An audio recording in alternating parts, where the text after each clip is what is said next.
Le 23 juin, le monde célèbre la Journée internationale des droits de la veuve. Une occasion de sensibiliser sur les difficultés auxquelles font face de nombreuses femmes après le décès de leur conjoint, mais aussi de promouvoir leur autonomisation et leur bien-être. Au Cameroun, le réseau national des veuves WINES organise plusieurs activités à cette occasion. Pour en parler, nous recevons aujourd'hui sa présidente. Madame Sophie Ngoule, bonjour. Bonjour madame. Bienvenue sur OTV4. C'est un plaisir. Que représente pour vous la Journée internationale des droits de la veuve et pourquoi faut-il la célébrer? C'est une journée où il est question de marquer un temps d'arrêt, non seulement au niveau national, mais au niveau international, pour faire comprendre à tout le monde qu'il y a une couche de femmes vulnérables qui ont perdu une partie d'elles-mêmes. Et en ce jour, il faut s'arrêter pour se demander quels sont leurs droits, comment est-ce qu'elles vivent, comment se passe leur quotidien après la perte de sa moitié. Et nous ne parlons pas ici de célébration parce qu'on ne célèbre pas le deuil. Ouais. Nous pensons beaucoup plus à une commémoration, à un rappel à l'autre. Vous avez votre association WINES. Oui. Parlez-nous de cette association. Quels sont vos objectifs? WIDO Network for Social and Solidarity Economy, ça veut dire le réseau national des veuves engagées pour l'économie sociale et solidaire. C'est un réseau constitué en association. Toutes les veuves essayent de se mettre ensemble sur l'ensemble du territoire national pour parler de leur situation. Seul, on peut aller vite, mais ensemble, on va plus loin. Cette année, WINES a choisi de mettre l'accent sur les activités génératrices de revenus. Pourquoi ce choix? Ce sont des activités qui permettent à chaque veuve d'être autonome, comme on le dit, autonomisation de la femme veuve. Parce que à la perte d'un conjoint, on se retrouve seul. On devient le seul parent qui prend en charge une famille qui était prise en charge, parfois même seule par l'homme avant qu'il ne décède. C'est pour éviter le phénomène selon lequel il faut passer le temps à faire le don aux veuves. Il est question de rendre ces veuves-là indépendantes sur la durée, de telle sorte qu'elles-mêmes, en s'autonomisant, qu'elles soient capables de prendre même en charge d'autres personnes dans la société. Aujourd'hui, quels sont les principaux défis économiques auxquels elles sont exposées dans notre pays? Beaucoup de veuves vivent dans les situations de précarité. La précarité, elle est morale, elle est mentale, elle est matérielle et elle est financière. Donc, il y a tous ces aspects-là. Et avec la WINES, on se dit, on essaye de penser à tous ces volets. Qu'est-ce qu'on peut faire pour accompagner la veuve sur le plan juridique? On a aussi sur le plan administratif. Il faut suivre les dossiers administratifs, parfois pour la pension, ainsi de suite. Et il y a des veuves qui n'ont même pas le minimum, non seulement de connaissances, pour savoir comment est-ce que la procédure se passe. Non seulement elles n'ont pas de finances, parce que suivre un dossier de pension, de capital d'essai jusqu'à la fin, ce n'est pas 10 francs. Ce n'est pas gratuit. La procédure est parfois tellement longue que beaucoup abandonnent. Il y a des hommes qui, en décédant, avaient souscrit à des assurances. Parfois, les femmes ne sont même pas au courant. Pour celles même qui sont au courant, elles ne savent pas ce qu'il faut faire. Elles sont renfermées dans cette coquille, tiraillées par la douleur, tiraillées par les stéréotypes et tout. Parfois, on abandonne tout comme cela. Et il y a aussi des veuves, quand elles sont dans ces conditions, ça veut dire mentalement, elles ne sont pas stables. Et quand une veuve n'est pas mentalement stable, le risque, c'est les enfants. Dans vos activités, nous avons noté une causerie sur la santé mentale. Dites-nous, est-ce qu'elle n'est pas suffisamment prise en charge pour les veuves au Cameroun? Il n'y a pas de programme particulier pour prendre en charge les veuves, surtout sur le plan mental là. Parce que c'est une catégorie de personnes très peu comprises. Certaines personnes les jugent même parfois d'être dans un confort qu'on ne comprend pas. Et la veuve peut avoir des comportements parfois pas très compréhensibles, mais la société doit comprendre que c'est son mental. Et c'est pour ça qu'elles ont besoin aussi d'être écoutées, d'être accompagnées, d'être soutenues. Cette causerie éducative sur la santé mentale, oui, c'est juste pour ce 23 ou alors c'est à long terme? Non, ce n'est pas juste pour ce 23. Ce 23, c'est une occasion pour nous de vulgariser ce que nous faisons au quotidien dans les objectifs de la WINES. Nous faisons de l'écoute active. Nous faisons de l'accompagnement psychologique, l'accompagnement juridique, l'accompagnement administratif. Nous avons les âmes de bonne volonté, les experts qui nous accompagnent à cet effet. Donc, généralement, ce jour-ci encore, c'est pour rappeler à Mondo Vision, voilà ce que nous faisons. Ça marche tellement qu'on se rend compte qu'il y a des femmes qui ne sont même pas veuves, qui viennent parce qu'elles ont aussi besoin d'être écoutées. Nous, on le fait aussi à la WINES. Il y a beaucoup de femmes qui sont vulnérables, non pas seulement la vulnérabilité liée à la perte d'un conjoint, et elles profitent aussi de ces services, de ces opportunités que la WINES offre aux veuves. Vous prévoyez également la projection d'un film, Le cri de la veuve. Quel message souhaitez-vous passer à travers cette œuvre? C'est le bébé de la WINES. C'est notre trophée. C'est ce que nous avons sur près de 3 ans. Nous avons travaillé là-dessus.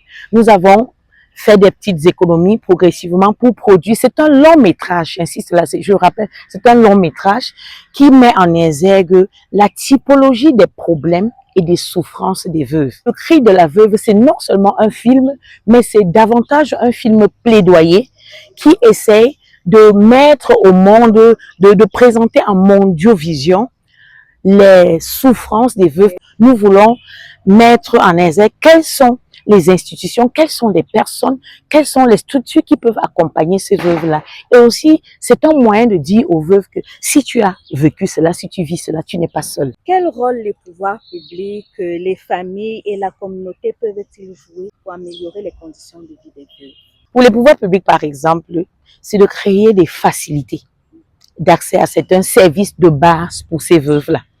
Parce que c'est vrai qu'il y a des veuves qui sont plus vulnérables que d'autres. Nous avons vu des orphelins mourir à cause d'un palu simple. Des veuves même devenir des personnes qui vivent dans la rue ou qui sont comme des nomades, qui vivent d'un endroit à un autre parce qu'elles ne peuvent plus payer le loyer. La famille, par exemple, devrait pouvoir accompagner ces veuves-là, cette famille désormais affaiblie, fragilisée, jusqu'à ce qu'elles puissent avoir accès à un minimum vital. L'administration, les pouvoirs publics, par exemple, peuvent mettre sur pied des facilités pour qu'on puisse avoir accès aux soins avec des tarifs préférentiels. Pourquoi pas?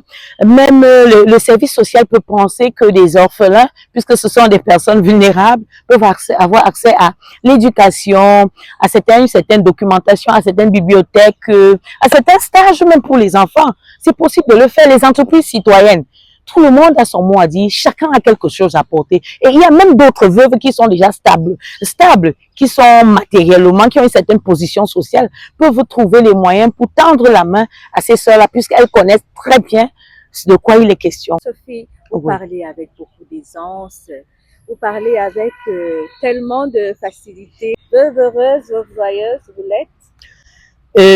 Je veux bien préciser que ça fait 10 ans. Oui. Ça va faire 10 ans en août exactement que je suis restée veuve avec 7 enfants orphelins. Si je souris aujourd'hui, c'est peut-être parce que je vois mon enfant qui est en santé, je vois mon enfant qui apporte de bons résultats. Comment ne pas être heureuse? Comment ne pas paraître gaie? Comment ne pas remercier la nature, le Seigneur et ceux qui appuient au quotidien? Nous voulons à la WINES que les veuves soient joyeuses. La joie est une lumière qui vient de l'intérieur et qui éclaire, qui te donne cette force, ce pouvoir de t'adapter à ta nouvelle situation de veuve. Ça ne veut pas dire qu'on a oublié sa douleur. C'est la capacité de vivre avec, d'affronter, d'essayer d'avancer. S'il faut aller vendre de l'eau glacée, je me lèverai pour aller vendre de l'eau glacée. Et pour vendre cette eau glacée, je ne vendrai pas avec de larmes. Il faut que j'aille avec de l'espoir. Partager ces ondes positives-là qui va pouvoir attirer une clientèle. Soyez joyeux, portez cette lumière d'espoir en vous pour partager cette joie. WINES a combien d'années et quels sont vos objectifs à long terme? WINES a été formalisé en 2025.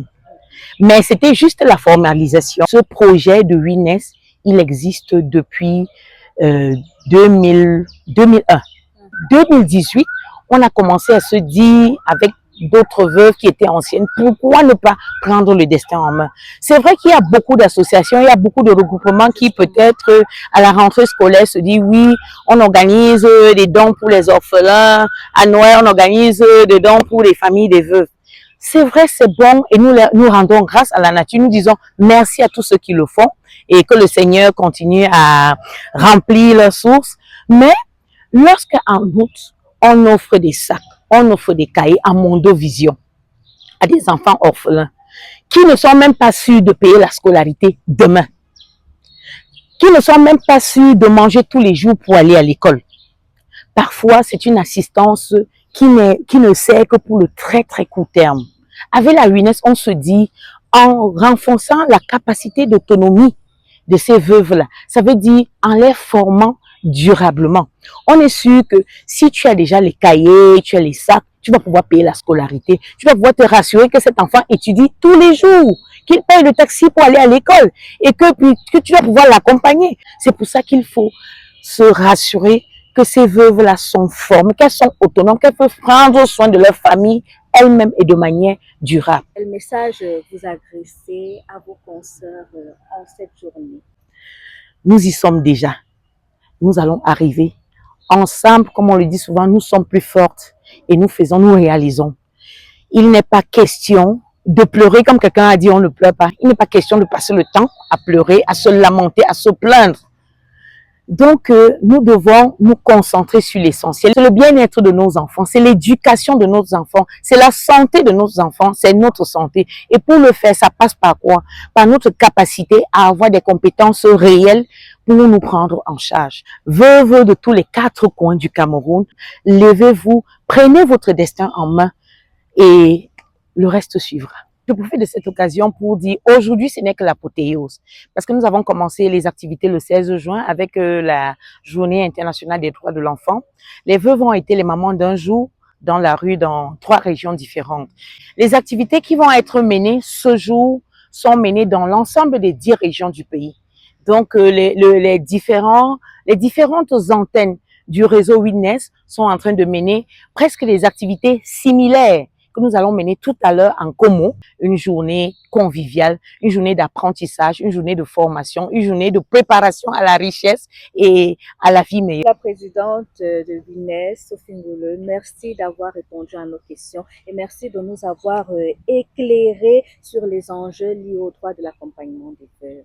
C'est nous qui disons merci parce que dans ce genre de combat, dans ce genre de situation, les médias, la communication, c'est une arme très puissante. C'est nous qui vous disons merci et surtout nous espérons que vous allez encore nous accueillir autant de fois que possible. Merci. Merci de nous avoir suivis. Restez connectés sur OTV4.